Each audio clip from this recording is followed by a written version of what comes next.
Welcome to the Tech Egg. Don't get scrambled. Enjoy the video. In this video, I will explain how to set up an Etrade account.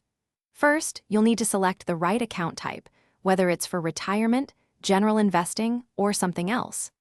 Next, prepare your personal information, such as your social security number and employment details.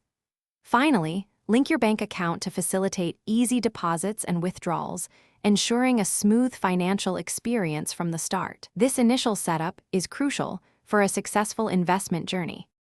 Once your account is open, the next step is funding it.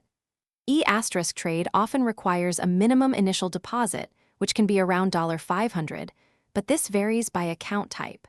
You'll also need to complete identity verification by submitting any requested documents, like a driver's license.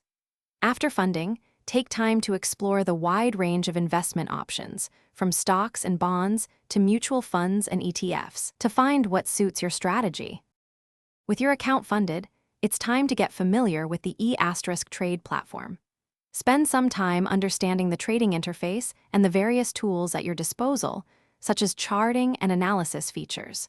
Create watch lists to keep a close eye on investments you're interested in, helping you track their performance. Don't forget to utilize the extensive research and educational resources to make well-informed investment decisions. Finally, prioritize the security of your Etrade account. Always enable two-factor authentication to add an extra layer of protection against unauthorized access. Should you encounter any questions or need assistance, remember that Etrade offers robust customer support through various channels. Also, for a great way to enhance your home, check the description for a link to the Echo Dot smart speaker and other fantastic deals. Taking these steps ensures a secure and supported investing experience. Thanks for watching. Consider subscribing if I helped unscramble your problems.